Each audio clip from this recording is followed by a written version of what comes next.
Hello guys, yeah, welcome to today's video. Today we are going to look at signs. First of all, we have to know what signs are, what they are for, and the various classification of signs. So to start with, signs are symbols or drawings that are allocated alongside the road, which regulate the flow of traffic among vehicles as well as other road users. They also serve as a warning to all road users to ensure they are safe from potential hazards. Okay, yeah, so the classification of signs are categorized into three classes. That is road signs. They are categorized into three classes. We have class A, class B, and class C. So each class has its name and its characteristics. So today we are just going to know about class A. Class A signs, they are called regulatory signs. They are called regulatory signs. They are circular in shape except two. So whenever you're coming across a circular sign, you know that this is a regulatory sign and it is under class A. Okay. Now the regulatory signs, there are so many and thus they are categorized into three categories. So get my point. Class A signs zinaitwa regulatory signs. Regulatory signs are further broken down into three categories. The first category of regulatory sign, the first category of class A signs ni priority or major road signs. So, kwa chat yangu, when I talk of class A signs, I am talking from the stop sign, have a good look, stop sign, all the way hadi hapa. Kutoka hapa kwa stop, all the way hadi hapa. So, the first category of the regulatory signs, hizi, nimesema ni priority or major road signs. The priority signs or major road signs ni mbili. They are just two. We have stop and give way. Stop and give way. Sawa sawa. Those are priority signs. And remember, priority is something or someone that is considered of more importance. Sawa sawa. So when you get a stop sign, consider stopping first because it's a priority. When you find a give way sign, all right, you must give way because it's a priority sign. Are we together? The second classification of regulatory signs, the second classification of class A signs is compulsory or mandatory sign. So, when you hear the term compulsory or mandatory, what comes to your mind? That thing is a must. You have no option. Sawa? And how will you know that a sign is mandatory? How will you know that a sign is compulsory? Okay? Compulsory signs are circular in shape. They are blue in color. So in my chart, when you come across a circular blue sign, that is a mandatory sign. There is something that you call the keyword. When describing a mandatory sign, I must hear the keyword as a teacher, or maybe the examiner is expecting you to say the keyword. So because they are mandatory, the keyword ile jina lazima uweke to emphasize that you are explaining a mandatory sign is must. Okay, just to lay the emphasis on the mandatory.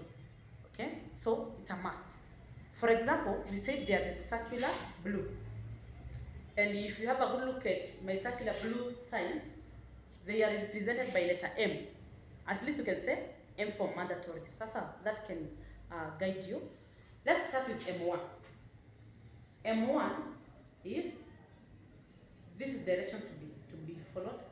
And because it's a mandatory direction to be followed, so we say all vehicles must turn left. Because you can see that arrow is pointing to the left. Sawa. All vehicles must turn left. Here, all vehicles must go or travel straight. It's a must. All vehicles must turn right at the junction. All vehicles must turn right at the junction. All vehicles must go straight or turn right. All vehicles must go straight or turn right. All vehicles must pass to the left. All vehicles must pass to the left. So there is a difference between turning left and passing to the left. In turning left, there is a complete or total change of direction. But in this one, At times you find there is no change of direction. Rather, unapata kuna mtu, a person or a warden, a road warden or a road guide, okay, with a red flag or any other color, directing the vehicles to follow the left side, passing to the left. Okay, at times maybe you might find a road is being constructed and they expect all the vehicles to take one direction. So anasema all vehicles must pass to the left. All right. Then this is a compulsory cyclist track. Compulsory cyclist track, meaning the cyclists do not have an option. It's compulsory, it's a must that they use that track. M8, compulsory pedestrian footpath. Compulsory pedestrian footpath. So in this case, pedestrians don't have an option. M9, compulsory cattle track. And whenever you see a cow being drawn in a sign or as a sign, it basically represents all domestic animals. Si lazima ikuwe ni ng'ombe zinapita pale. Are we together? So this is compulsory cattle track. Then M10, we have compulsory minimum speed limit. Compulsory minimum speed limit. Meaning the least speed you'll be driving at, the least speed is 30. So when you see this sign, it means you cannot drive lower than 30 kilometers per hour. You cannot drive lower than 30 kilometers per hour because 30 is the minimum. Let's get that. Let's go to M11. M11, end of compulsory minimum speed limit. So ile restriction ulikuwa umeambiwa usiendeshe chini ya 30 kilometers, sasa imeisha. Now you are free. This is end of the minimum compulsory speed limit. Sawa sawa? And that's all about the mandatory or the compulsory signs. These are not all, but these are just but a few to represent other compulsory or mandatory signs. Let's go to the third or the last classification of regulatory signs. Don't forget we are doing regulatory signs. Okay? The last classification of regulatory signs is prohibitory signs. Prohibitory signs. How will you know a sign is prohibiting you or it's a prohibitory sign? First of all, most of them are circular in shape and red in color. Most of them are circular in shape and red in color. They give restriction. Something that is prohibiting you, it is giving you restriction to do something. So prohibitory signs are restricting you from doing something, and they are telling you what you must not do. What you must not do. In most cases, most of these signs are telling you what you must not do. And if you can have a good look at it, they are represented by letter P. As a student, maybe you can use that as a guide. You can say P for prohibitory. Are we together? So in most cases, because of the restriction, you'll find us using the term no, okay, or prohibited or forbidden, okay, any word that can be used to show restriction. Are we together? So let's start with P1. P1, this means no entry. This is no entry, okay. P2 is road closed. Meaning, yes, the road is there, but in the meantime, haitumiki. Hiyo barabara imefungwa, okay? P3, no entry for saloon cars, okay? No entry for saloon cars.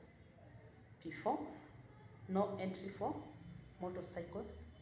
No entry for motorcycles. P5, no entry for cyclists. Skiza, the term no, it is emphasizing on the restriction, Higher, no entry for cyclists. No entry for pedestrians. P7, no entry for pedestrians, okay? P8, no entry for animal pulled carts. C-A-R-T-S. No entry for animal pulled carts. Vitu kama ama wanyama kama ng'ombe ama punda ambaye anavuta something like a cart or mkokoteni is not allowed to enter into that premises. P9, no entry for hand-driven carts, okay? No entry for hand-driven or hand-pulled carts. So mtu yote anaskupa ama anavuta mkokoteni hawezi hajakubaliwa kuingia mahali pale. Sawa? This is hand-driven. And a cart si lazima ikuwe ni mkokoteni. It can be anything that can be used to carry a luggage. At a wheelbarrow is a form of a cart. Sawa. No entry for hand-driven carts. No entry for farm vehicles. No entry for farm vehicles. No entry for heavy commercials. No entry for heavy commercials. If you can have a good look at P12, this is a combination of a motorcycle and a motor car or a motor vehicle. P12 is a combination of a motorcycle or a vehicle. So, meaning a vehicle and a motorcycle have something in common. So here we say no entry for power-driven vehicles, okay, because of their engine. So we say no entry for power-driven vehicles. P13, another good combination. You can see P13. P13 is a combination of P12 and P8. Okay, you can see P13 is a combination of P12 and P8. So we are going to say no entry for power-driven vehicles and animal-pulled carts. Okay, no entry for power-driven and animal-pulled vehicles. Are you together? Then we have P14. No entry for vehicles exceeding the width shown.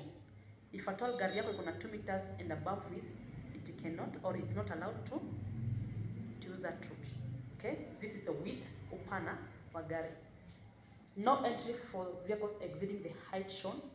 You should be able to know the width and the height and also the weight of your vehicle. So this represents height. No entry for vehicles exceeding the height shown.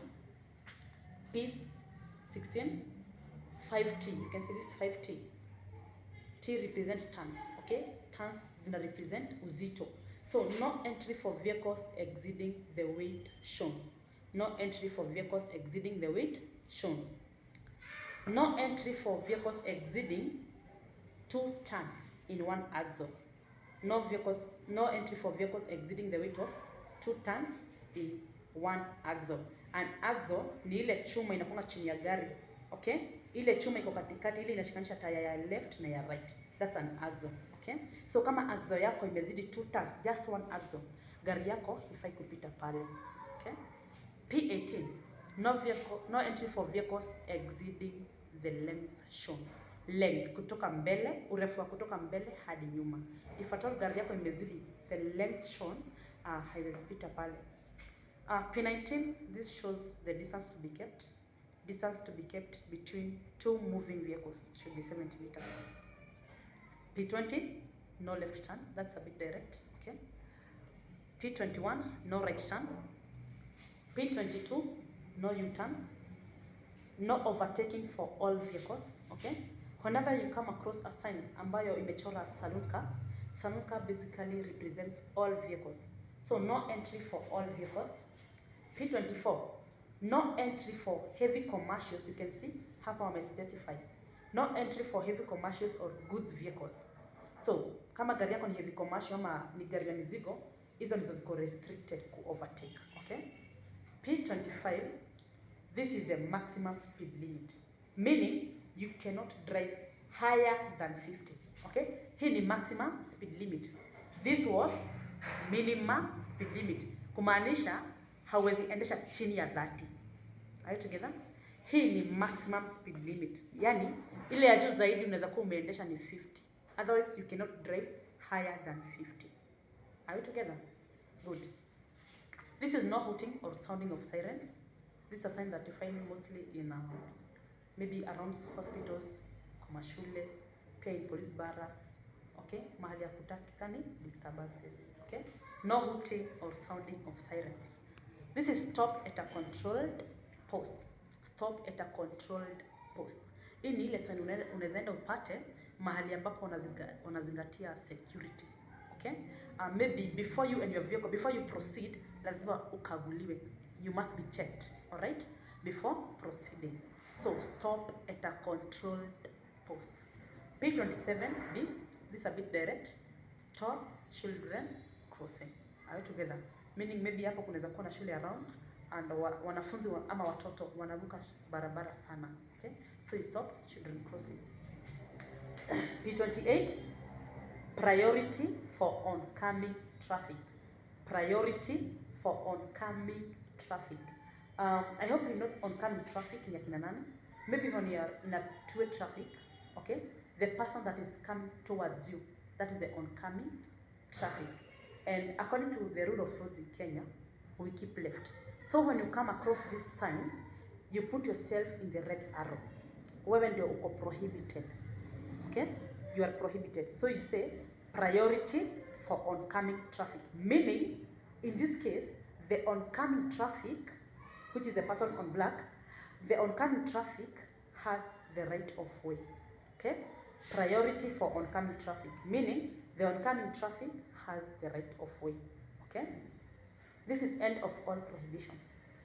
End of all prohibitions. Anything that you had been restricted from has come to an end. End of the prohibited maximum speed limit. If you are told don't drive higher than 40, ukipata hii sign, it means the restriction has come to an end. You can drive higher than 40 as long as you are okay and you're safe. P32, no parking. Just have a good look at P32, no parking, okay? P33, you can see P33 is like P32, but it's emphasized. Imekatiliwa mara mbili to show emphasis, okay? So P33 is no parking, no waiting. So meaning you're not even allowed to drop or pick a customer from that point. It is a bit emphasized. So no parking, no waiting, no dropping or picking a customer from this pointer. Then P39, controlled parking zone. Controlled parking zone. I hope all of you know what is a controlled parking zone and you know the type of vehicles that are parked in a controlled parking zone. Okay? Then these ones are called additional panels. These are called additional panels. So guys, that's all about class A signs, and in our next video we are going to see class B signs. So just to summarize, I said class A signs are called regulatory signs, okay?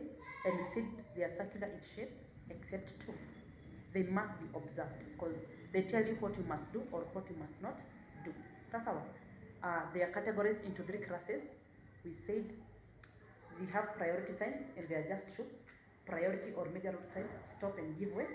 Then we have mandatory or compulsory, circular blue, mandatory or compulsory. Finally, the last classification of regulatory sign is prohibitory signs, showing or giving restrictions. So see you next in our next video and have a good time.